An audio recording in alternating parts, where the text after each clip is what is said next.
Massa al-Khair et bienvenue dans cette nouvelle émission Tijini Talk. Alors ce soir, j'ai le plaisir de recevoir Olivier Manguin, président des fédéralistes démocrates francophones, les FDF. Monsieur Manguin, bonsoir. Bonsoir, merci de votre invitation. Avec plaisir. Vous êtes un des grands faiseurs de voix à Bruxelles, l'homme politique qui fait beaucoup de voix à Bruxelles.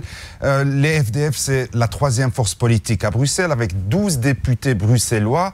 Alors les FDF, un grand parti bruxellois ou un petit parti belge ?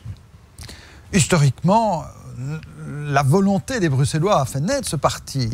Et je dirais déjà, dans les années 60 et encore plus dans les années 70, la volonté de tous les Bruxellois, de tous les citoyens de Bruxelles qui voulaient autre chose pour leur avenir de leur région. Nous avons été le premier parti à revendiquer une région à part entière pour Bruxelles, qui voulait autre chose que la mainmise d'autorités extérieures sur Bruxelles.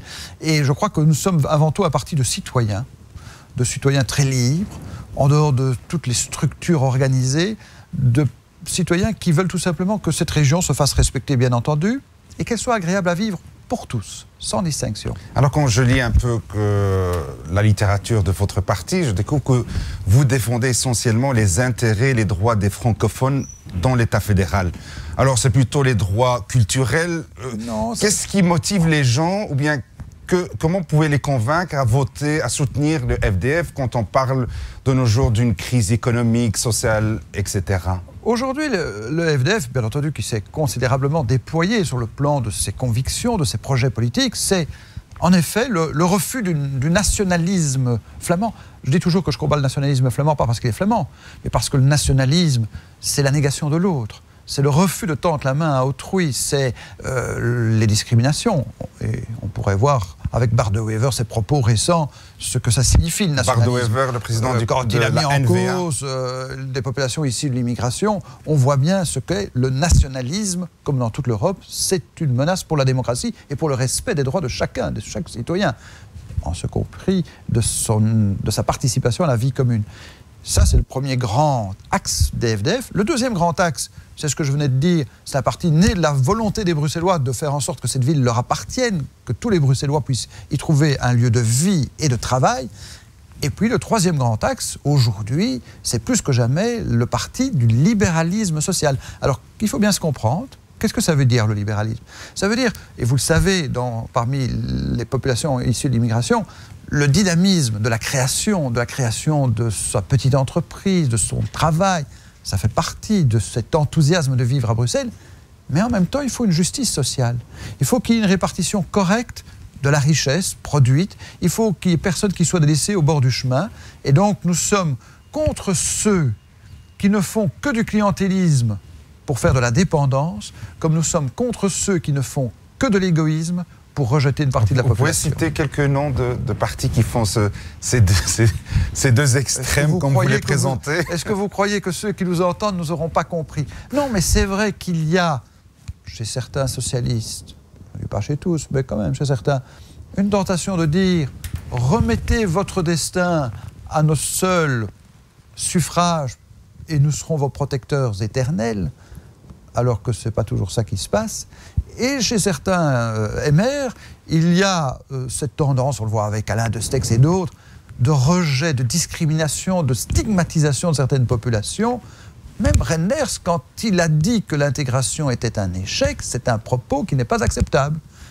Il y a des problèmes qui peuvent se poser, mais tirer à une conclusion générale en disant l'intégration est un échec, quand nous sommes à la 3e, à la 4e génération de jeunes et de familles qui se battent pour réussir un projet de participation par le travail, l'éducation, qui est très importante dans les familles, et de réussite collective, je n'accepte pas ce genre de propos. Alors, vous êtes un peu critique vis-à-vis du MR, mais jusqu'il y a peu, vous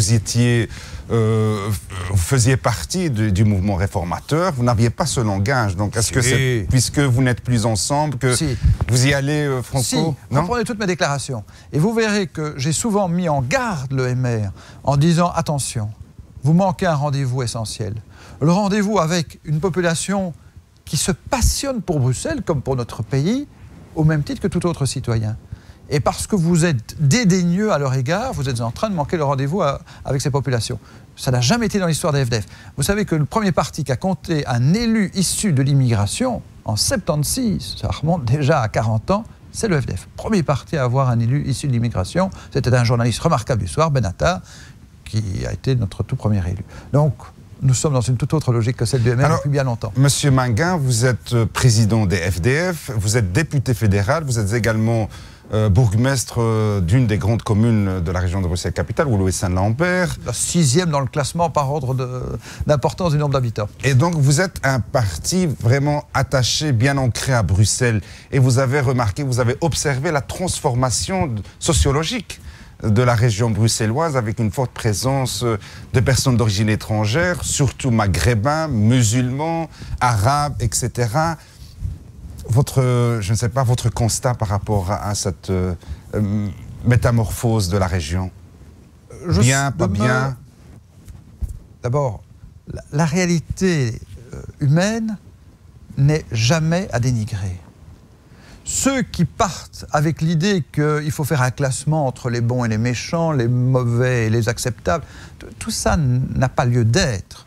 Ceux qui sont en séjour légal en Belgique ont le droit de vivre avec des droits de citoyens, avec les obligations de citoyens, mais avec les droits de citoyens comme tout autre citoyen qui vit légalement en Belgique. Donc, il n'y aura jamais chez nous un discours de discrimination quel qu'il soit.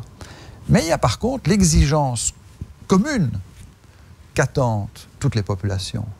Qu'est-ce qu'on espère tous?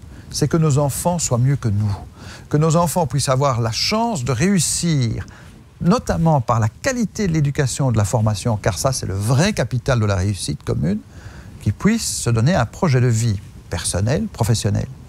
Ça c'est ce que nous voulons tous. Alors c'est vrai que ça c'est le défi collectif que nous devons relever. Je crois que ça passe, et Didier Gauzoin, le nouveau ministre de l'Emploi, en a bien pris la mesure, ça passe par un grand pacte qui réunit tous les niveaux de pouvoir. Alors ça, vous allez me dire, c'est de l'institutionnel, c'est de l'organisation, c'est un problème des politiques.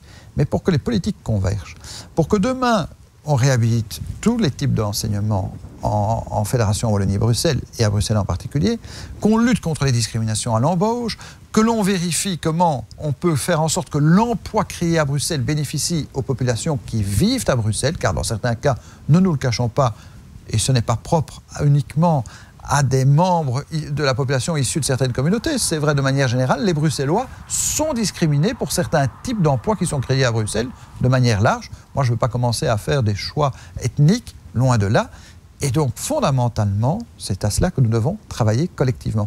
La réussite de Bruxelles passe par la réussite du projet pédagogique pour les Bruxellois, pour les jeunes Bruxellois, et donc leur accès au marché de l'emploi. Alors, M. Manguin, on va commenter un peu l'actualité. Je rappelle que votre parti, les fédéralistes démocrates francophones, vous êtes présent au gouvernement de la région de Bruxelles-Capitale, mais au niveau fédéral, vous vous situez dans l'opposition. Nous sommes dans l'opposition. Ce n'est pas facile à gérer.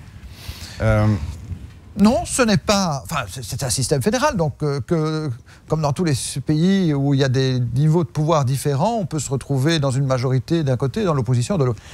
Là, je crois, n'est pas le fait majeur. Le fait majeur, et qui est préoccupant pour l'avenir même de ce pays, c'est que pour la première fois dans l'histoire de ce pays, il y a un gouvernement belge où la représentation des francophones, je dirais plus volontiers des Wallons et des Bruxellois, dans leur ensemble, est à ce point faible, parce que le MR est minoritaire, que la NVA, justement, est en train d'imposer ses choix économiques, ses choix sociétaux, ses choix parfois aussi sur le plan de la politique de la sécurité, de manière très unilatérale et autrement dit très abrupte. C'est un danger pour le pays? C'est pour moi un danger pour le pays. Ce qu'est en train de faire la NVA de manière sournoise, c'est de l'institutionnel sans le dire. C'est comment faire en sorte que ce qui peut encore fonder un pacte entre tous les Belges, tout ce qui peut encore unir les Belges, soit petit à petit affaibli de l'intérieur. Donc, qu'on n'ait plus les moyens d'avoir une justice efficace, qu'on n'ait plus les moyens de favoriser l'entente entre les partenaires sociaux, hein, entre les syndicats et les employeurs, les fédérations professionnelles. C'est très important dans l'histoire de la Belgique, le pacte social. Eh bien, tout ça, on voit bien que la NVA est en train de mettre à mal ce qui fonde, les derniers piliers qui tiennent encore l'édifice belge en place.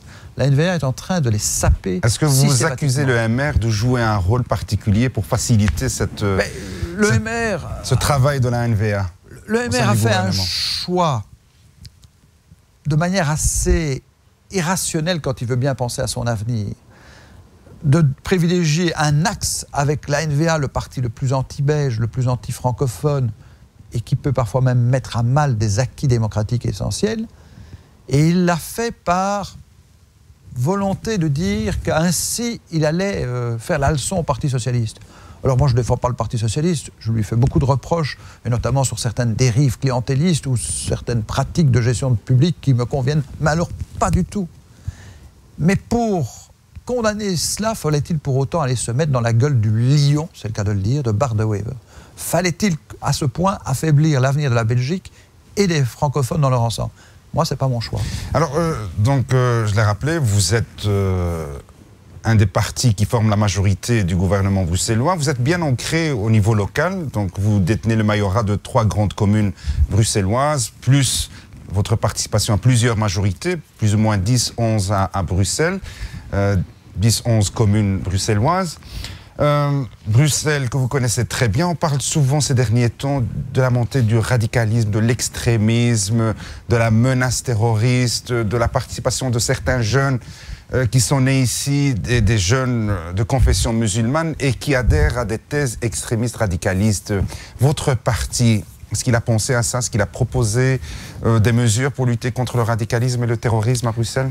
Je voudrais d'abord dire que tout le travail des FDF dans les prochains mois sera de renforcer leur présence, la présence de notre parti, dans des communes où certes nous avons déjà une présence, mais peut-être pas à l'égal de ce que nous connaissons dans d'autres. Donc je pense beaucoup aux communes du Nord-Ouest, qui vont d'Anderlecht à Molenbeek, de Kuckelberg à Gansourg, et ainsi de suite. Je suis convaincu que l'enjeu des élections communales sera dans ces communes en 2018. C'est à la fois proche et loin. Vous n'êtes pas très présent dans ces communes, mais bon. Nous le sommes, et nous avons une nouvelle génération et des jeunes très dynamiques. Je ne vais pas tous vous les citer, mais il y en a notamment parmi des élus à Molenbeek. Michael Vossart est un de ces leaders, mais il y en a d'autres dans d'autres communes, Grégory, enfin bon, je ne vais pas tous les citer. Radicalisme, mais extrémisme. je reviens à votre question essentielle. Fermeté absolue à l'égard du danger du terrorisme. Fermeté absolue. Parce que ça protège toutes les populations, tous les citoyens, sans distinction, et que c'est une volonté commune. Mais en même temps, refus de faire porter à une communauté la responsabilité de ce que sont les attitudes hautement condamnables et répréhensibles d'une poignée. Ce n'est pas en stigmatisant toute une communauté qu'on luttera efficacement contre le terrorisme. C'est en identifiant les réseaux de financement qu'alimentent le terrorisme. Et c'est là que le travail de coopération internationale et européenne est essentiel. Donc, pas d'angélisme, mais pas non plus de racisme sous-jacent qui vise à dire c'est toujours dans la même communauté que ce problème se pose. Ce n'est pas correct. Ce n'est pas correct ni à l'égard d'une religion dans son ensemble, ni à l'égard d'une communauté dans son ensemble. Est-ce que vous pensez que la Belgique a les moyens suffisants pour lutter contre le terrorisme et le radicalisme? Non. Et les experts, moi qui suis parlementaire fédéral, moi qui suis beaucoup les travaux de la Commission de la Justice, les travaux de la Commission de l'Intérieur, les experts viennent nous dire, et l'actuel gouvernement maintient cette mauvaise tendance, depuis plusieurs années, on a désinvesti dans les moyens de lutte contre le terrorisme ou la grande criminalité. Ce n'est pas que le problème lié au terrorisme. La justice n'a pas les moyens. Les services de sécurité, notamment les services liés à la sûreté de l'État, l'office chargé de l'évaluation de la menace, et ainsi de suite, parce qu'il y a eu des réductions de dépenses pour le personnel, des réductions d'effectifs, parce qu'il n'y a pas les moyens technologiques. Aujourd'hui, quand vous entendez les experts de la police fédérale qui travaillent contre le terrorisme, notamment lié à la cybercriminalité, ils disent on est démunis, on est totalement démunis, on travaille sur des vieilles machines avec des vieux logiciels. Donc, il y a eu un désintérêt croyant que ça n'arriverait jamais chez nous ou que nous n'étions pas un pays susceptible d'être ciblé. Eh bien oui, on peut l'être. Et donc il faut réinvestir parce que, comme je dis, la sécurité n'est pas que l'affaire de certains, c'est l'affaire de tous. Alors un autre débat qui a obtenu toute l'attention des politiques, mais pas seulement, le remplacement des cours dits philosophiques et de religion par un cours d'éducation à la citoyenneté. Alors c'est un projet pour l'année prochaine. Alors je ne sais pas quel est l'état de la situation. On va garder un cours de religion, on va remplacer tous les cours de religion. Alors, on est un peu dans la confusion. Oui, et je crois qu'il est bon de clarifier le débat. Un, il ne s'agit pas de supprimer partout, dans tous les réseaux, les cours de religion ou de conviction philosophique. Dans le seul enseignement officiel, parce que la Constitution ne le permet que dans l'enseignement organisé en somme par la commune ou la Fédération Wallonie-Bruxelles, là, on pourrait rendre optionnel, ça ne veut dire pas qu'on les supprime, ils deviennent une option, les cours de religion ou philosophique. Mais indépendamment de ça, nous croyons indispensable d'organiser, mais ça deviendrait une matière, comme on enseigne les mathématiques, le français ou les langues, de dire que dans tous les réseaux, il y a un cours à la citoyenneté. C'est-à-dire à l'apprentissage d'un certain nombre de valeurs, d'un certain nombre de principes que nous partageons tous, qui sont issus de l'évolution démocratique de nos sociétés, évolution majeure qui font qu'aujourd'hui, nos sociétés favorisent un vivre ensemble et le respect mutuel. Et ça, je crois que c'est très important qu'on ait dans tous les réseaux scolaires. Mais c'est évidemment une réforme qui demande des moyens budgétaires, mais c'est une volonté politique. Et ça peut venir par étapes successives, qu'on ait cette prise de conscience dès le plus jeune âge de ce que signifie aujourd'hui participer à la citoyenneté. Alors, quelle sera la situation à partir de l'année prochaine, l'année scolaire prochaine? Il faudra le demander à Mme Milquet. Je crains que, du côté de Mme Milquet et du gouvernement de la Fédération Wallonie-Bruxelles, auquel nous ne participons pas, les FDF ne sont pas membres dans cette majorité, on fasse le service minimum. Qu'on n'ait pas cette ambition de se dire, après tous les événements qu'on a connus, il est peut-être temps de remettre au cœur de notre enseignement quelque chose d'essentiel. Comment fait-on en sorte que dès le plus jeune âge, on se respecte? On comprend ce que signifie l'égalité homme-femme. On comprend ce que signifie, qui n'est pas nécessairement le refus de voir certaines différences, qui est tout simplement un principe essentiel pour que jamais la femme soit discriminée. Comment est-ce qu'on fait qu'on puisse comprendre que la vie démocratique, c'est aussi des obligations vis-à-vis de la société, des obligations de respect. Et on peut faire tout ça grâce à un cours d'éducation à la citoyenneté? Non, parce que l'éducation en famille est importante aussi. Mais ça peut donner un goût supplémentaire pour réussir ensemble. Certains hommes politiques sont contre le fait que l'enseignement officiel dispense un cours de religion. Ils disent que ce n'est pas le rôle de l'école. Est-ce que vous êtes pour ou contre la dispense d'un cours de religion? J'ai dit optionnel.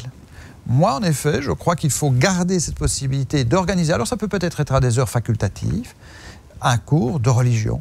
Je ne suis pas du tout hostile à ce qu'on garde l'organisation de cours de religion dans l'enseignement officiel, mais à titre optionnel.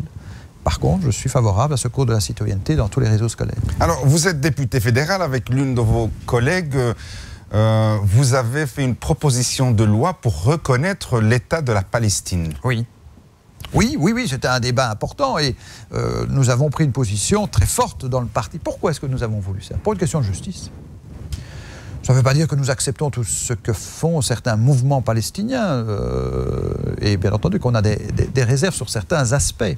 Ça ne veut pas dire que nous acceptons ceux qui veulent remettre en cause l'existence de l'État d'Israël, même si nous sommes critiques à l'égard de la politique menée par Benjamin Netanyahou, que nous considérons comme un gouvernement extrêmement... Vous êtes contre la colonisation? Totalement. Mais nous le disons parce que c'est contraire au droit international. On ne s'approprie pas les terres d'autrui.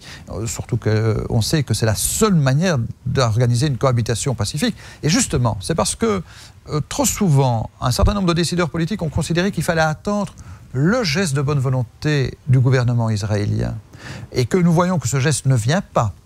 Et qu'avec les alliances faites par M. Netanyahou, il n'y a pas cette volonté de poser des gestes concrets, d'aller vers la paix, que nous avons considéré que il fallait reconnaître maintenant, sans condition et sans réserve, sauf le respect du droit international, bien entendu, l'État palestinien. Et sur base des frontières de 67. Bien entendu. Alors qu'est-ce qui fait la différence? Parce que c'est la loi internationale. Pourquoi vous faites cette proposition alors que le gouvernement actuel...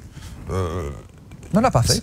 Non, mais il dit qu'il reconnaîtra ou qu'il reconnaît sous certaines conditions l'État palestinien. La coalition gouvernementale... Et alors c'est en réaction à cette politique du gouvernement. Nous l'avons bien expliqué au Parlement, comme d'autres forces d'opposition, fait dépendre la reconnaissance de l'État palestinien de l'accord préalable de l'État israélien. Et comme je l'ai expliqué à la tribune du Parlement, avec la coalition gouvernementale actuellement en place à Tel Aviv, il n'y aura jamais d'acceptation. D'ailleurs, le Premier ministre sortant qui va reprendre ses fonctions l'a déclaré ouvertement que jamais il ne reconnaîtrait l'État palestinien. Il y a une volonté de tout simplement réduire à l'état de colonie la plupart des territoires palestiniens et ne nier l'existence même ou le droit du peuple palestinien à un État indépendant, souverain, comme tous les États dans la communauté internationale. C'est évolution-là du gouvernement israélien, sous l'influence des plus radicaux, est contraire non seulement au droit international, mais aux intérêts même de l'État israélien à terme. Mais ça, je crains que l'aveuglement à court terme soit en train de... Vous avez des relations avec, je ne sais pas, des représentants de l'autorité palestinienne? Oui, est-ce que les FDF sont partis une fois en Palestine? Je ne sais pas. À titre personnel, je ne suis jamais allé ni en Palestine ni en Israël. D'autres membres de mon parti l'ont déjà fait.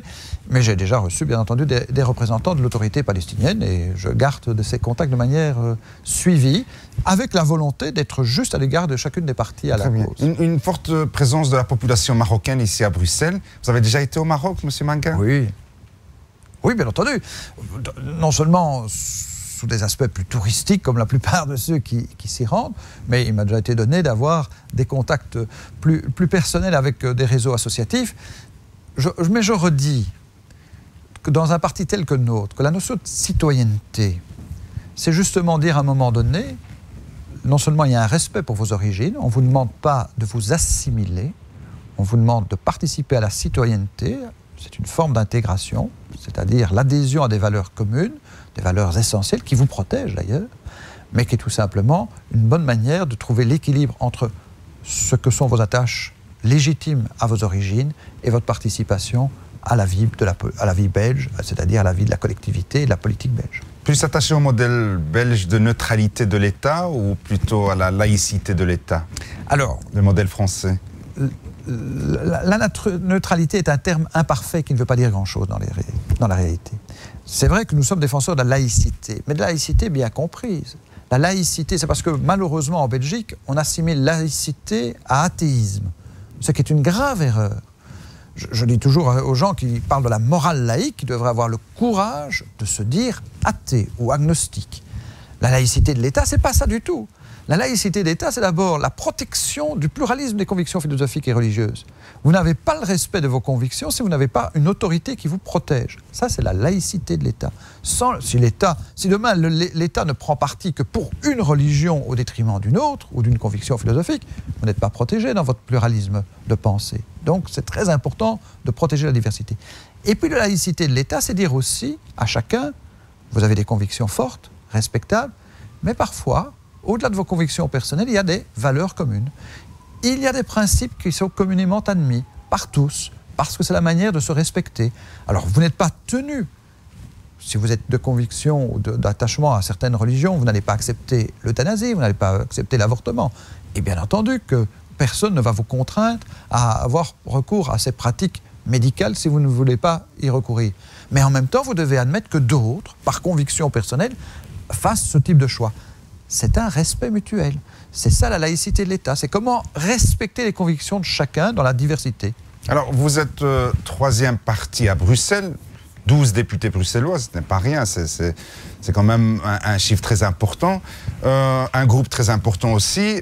Certains vous reprochent, et certaines personnes d'origine étrangère, de communautés étrangères diverses, surtout de la communauté maghrébine ou de la communauté turque, vous reprochent de ne pas traduire votre souci d'ouverture vis-à-vis de ces communautés sur vos listes électorales et vous ne mettez pas généralement ces personnes-là à des places éligibles sur vos listes, surtout aux élections régionales bruxelloises. Alors, nous avons eu plusieurs candidats de différentes communautés. La preuve, il n'y a aucun élu d'origine maghrébine ou turque.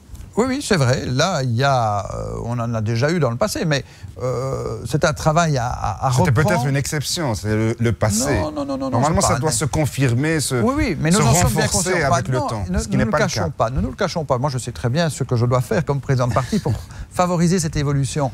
Bon, du temps où nous étions au sein du MR, il est clair que ce n'était pas aisé à amener sur les listes du MR, même si nous amenions, nous, généralement, le plus fort contingent de candidats issus de l'immigration. Parce que le MR, dernièrement, il a fait un effort exceptionnel. Il a mis une troisième personne, une personne d'origine marocaine à la troisième place, ce qui n'est pas rien, c'est exceptionnel, pour le MR en tout cas. Et depuis lors, on ne l'entend plus et on ne sait même plus qui elle est. Mais les gens en tout cas attendaient ce geste de la part des FDF. Oui, mais attendez, mais ne vous inquiétez pas, il y aura, vous verrez, notamment aux élections communales, et ce processus. Moi, je ne construis pas en disant communautarisme pour communautarisme.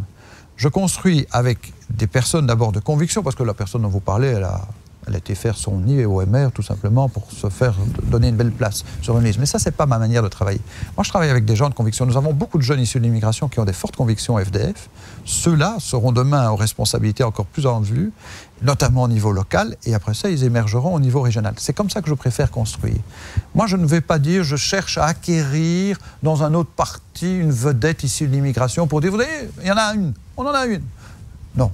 Je cherche à construire sur le long terme, avec notamment des jeunes qui connaissent notre respect à leur égard, comme leur volonté de participer. Peut-être que vous êtes plus ouvert que d'autres, parce que certains dans votre parti ne sont pas enclins à faire cette ouverture vis-à-vis de cette communauté, surtout les hommes de cette communauté. Parce qu'il y a des élus, il y a des militants de votre parti qui le sont depuis des décennies dans votre parti. Mais ils ne trouvent pas cette occasion de... Et on le voit dans certains collèges, il y en a qui sont à Scarbeck et dans d'autres communes, il y en a qui ont pu prendre des responsabilités ou qui en exercent. Mais comme je dis, je veux construire, mais nous reconstruisons aussi. Et donc, les élections communales seront le bon moment pour constater la forte progression de notre représentation dans toutes les populations de Bruxelles. Alors, vous avez dit que vous voulez être plus présent dans les communes du Nord-Ouest. Qu'est-ce que vous proposez peut-être pour être plus présent, plus... C'est d'abord une question d'organisation dans notre parti et j'espère que par exemple le prochain vice-président bruxellois, puisqu'on a réorganisé nos structures, sera issu de ces communes et je ne doute pas que ce sera le cas. En tout cas, je soutiens très clairement la candidature de Michael Vossart qui est issu de Molenbeek, qui est conseiller communal et notre chef de file à Molenbeek a cette fonction.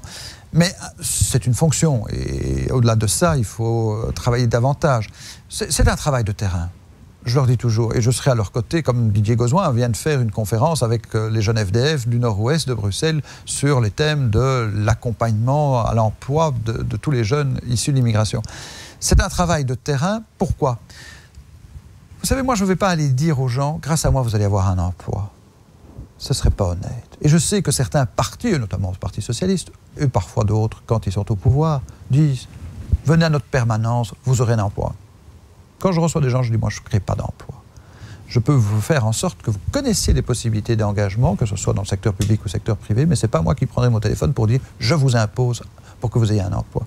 Ça n'est pas notre logique, ce n'est pas honnête. Pourquoi? Parce que celui que vous privilégiez, pendant ce temps-là, vous en méconnaissez 10 autres. Il faut donner à chacun sa chance. Donc, il y a surtout le défi collectif de réussir le niveau de la formation.